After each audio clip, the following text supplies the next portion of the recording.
Otep, bien-aimés frères et sœurs, vous connaîtrez la vérité et la vérité vous affranchira. Ça, c'est pas moi qui le dis, c'est la Bible qui le dit.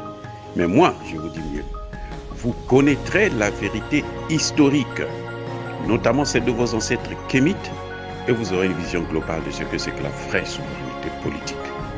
J'ajoute, vous reviendrez à la spiritualité africaine ancestrale et vous comprendrez les enjeux de l'indépendance économique. Et pour terminer, vous accepterez votre identité culturelle kémite et vous obtiendrez deux choses. La première, c'est la paix. La seconde, c'est le développement, à une condition. L'unité de toute l'Afrique noire, l'unité de tous les Noirs du monde entier.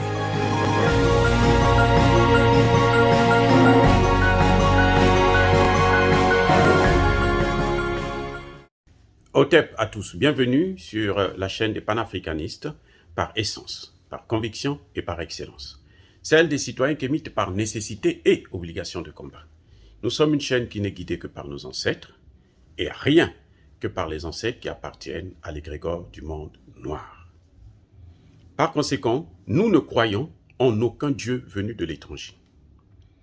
Toutefois, cette vidéo n'est aucunement destinée à inciter à la haine ou à la violence. Nous menons un combat politique, géopolitique et géostratégique contre l'impérialisme, le colonialisme, le néocolonialisme et l'endocoloniat, sur la base du principe fondamental de nos ancêtres, qui est celui de la Mahat, c'est-à-dire vérité, justice. Notre rôle, c'est de vous dire la vérité afin que justice soit rendue à l'Afrique.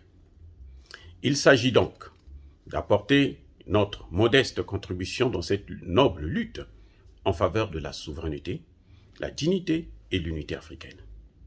Et ça, c'est le panafricanisme.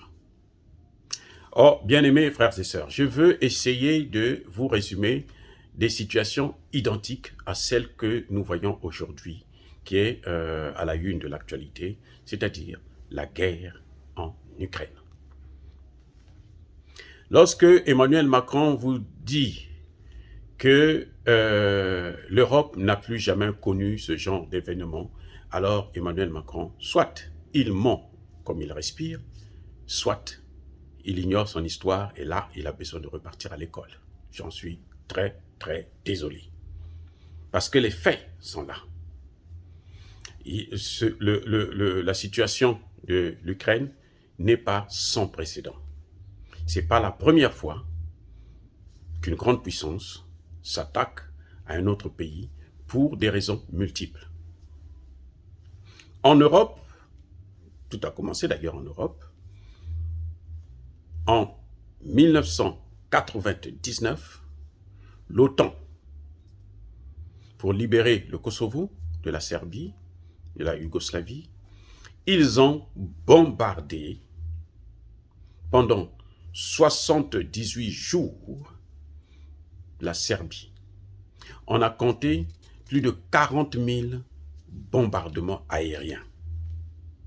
On ne compte pas les autres, des tanks et autres. Non, les bombardements aériens. 40 000 sur la Serbie. On ne compte pas les morts. Mais avant ça d'ailleurs, 4 ans plus tôt, en 1995, l'armée croate a bombardé, a occupé carrément Kraïna, la ville de Kraïna, en 4 jours. Et c'était un génocide aussi. Ça, c'est en Europe. Eh oui. Et lorsque l'OTAN est venue bombarder, détruire la Yougoslavie, elle n'avait pas eu l'accord du Conseil de sécurité de l'ONU. Seule habilité justement à donner un accord dans de pareilles situations. Elle n'avait pas eu l'accord du Conseil de sécurité. C'est faux si quelqu'un vous le dit. Ce sont des faits. Plusieurs années après, je prends seulement les grands événements, parce que je ne veux pas rentrer dans les détails, les grands événements. Plusieurs années après, en 2003, les États-Unis vont envahir l'Irak. Sur la base du fait que l'Irak produisait des armes à destruction massive et donc il fallait aller détruire toute cette industrie. Ils sont venus au Conseil de sécurité avec une poudre, comme quoi voilà un échantillon de ce qui est fabriqué en Irak. Et le Conseil de sécurité a donné son accord.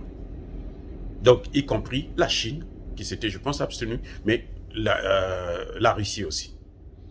Et ils sont allés bombarder, détruire l'Irak jusqu'aujourd'hui. L'Irak continue à payer les frais de cette situation. Le comble du malheur, c'est que, à la fin de la guerre, lorsque les Américains ont tout rasé, on leur demande maintenant de nous montrer la preuve qu'il y avait justement des armes nucléaires, des armes chimiques. Effectivement, vous savez quoi? Il n'y avait rien du tout. On avait menti au Conseil de sécurité. Ce sont des faits. Nous sommes dans les faits. Voyez, et cette guerre, il y a une particularité, c'est que la France n'était pas d'accord avec ça. Et pratiquement tous les pays africains n'étaient pas d'accord. Très bien, c'est leur choix. On ne peut pas leur reprocher, mais voyez maintenant qu'est-ce qui va se passer par la suite. Je ne vais pas parler de l'Afghanistan. La guerre en Afghanistan, celle-là, elle a duré 20 ans, donc ce n'est pas une guerre comme les autres, une guerre éclair, non. En 2011, Nicolas Sarkozy envoie ses soldats pour aller prendre Laurent Gbagbo. Donc, ils envahissent la Côte d'Ivoire. Ils occupent Abidjan. Et ils tuent tous ceux qui étaient autour du palais présidentiel pour avoir accès à Laurent Gbagbo et le neutraliser, l'amener à La Haye. Et La Haye dit quoi?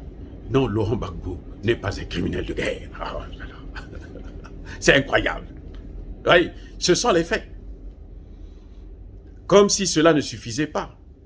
Le même Nicolas Sarkozy va mobiliser les Nations Unies, va mobiliser ses alliés, va mobiliser les États-Unis, va mobiliser toutes les forces de l'OTAN. Et ils vont aller au Conseil de sécurité, ils vont obtenir la résolution qui leur autorisait d'aller protéger la ville de Benghazi, de créer une zone de protection aérienne. C'est tout ce qu'on a demandé, le Conseil de sécurité a demandé. L'OTAN est allé, a violé donc la résolution du Conseil de sécurité et a bombardé toute la Libye jusqu'à tuer le colonel Kadhafi. Eh oui, les amis, c'est ça l'histoire. Les Africains, vous devrez connaître les faits, vous devrez connaître l'histoire. Ils ont détruit la Libye. Jusqu'aujourd'hui, la Libye ne s'en sort pas. Jusqu'aujourd'hui, les Libyens sont dans des situations très très difficiles. Ils ont le contrôle de toute la Libye, des ressources, de matières premières, du pétrole et autres. Ils ont tout le contrôle. Les pays de l'OTAN, l'Occident. Il y a eu un peu d'accalmie quand la Russie aussi est rentrée en jeu pour essayer de protéger certaines populations. Ce sont les faits. Et la destruction de la Libye, c'est la cause fondamentale. Écoutez bien, c'est la cause fondamentale de la déstabilisation de toute la région du Sahel et aujourd'hui même, on parle même de la déstabilisation du golfe de Guinée. C'est à cause de la situation en Libye. Africains, vous devrez le savoir. C'est votre droit de savoir la vérité. En 2021, 2020-2021, les pays de l'OTAN sont allés faire, cette fois-ci, sans l'accord du Conseil de sécurité, ils sont allés détruire la Syrie. Il était question de faire partir le président Assad. Et aujourd'hui, la Libye est en train de se relever petit à petit grâce à l'aide, la Syrie plutôt en train de se relever petit à petit grâce à l'aide de la Russie.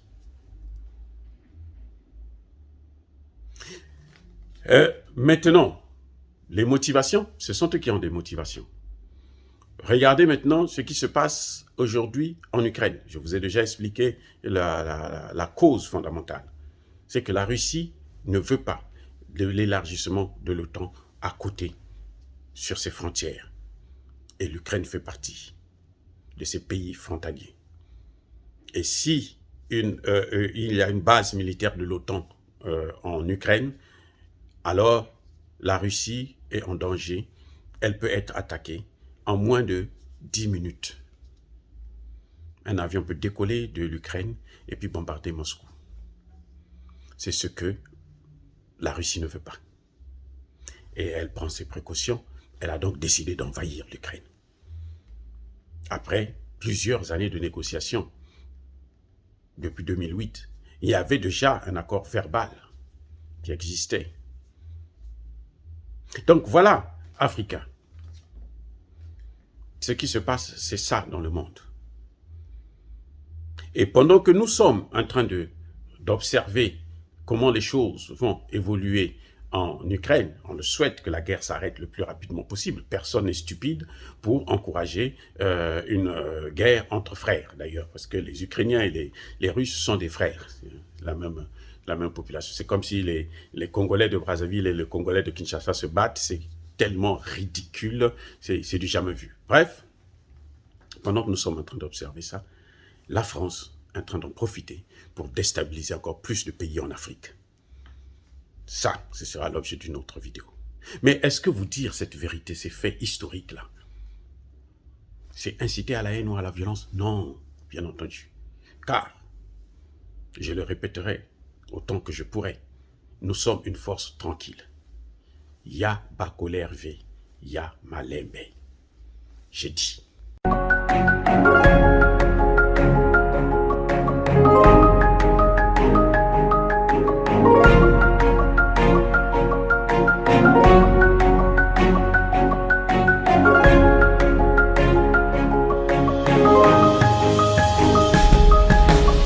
Eux, ils marchent par la foi et non par la vue. Mais moi, je vous conseille vivement de marcher par la connaissance scientifique et historique, notamment celle de nos ancêtres kémites, par les 5 sens et par l'intelligence. Otep, vive l'Afrique éternelle et que Dieu vous bénisse. Abou Apia.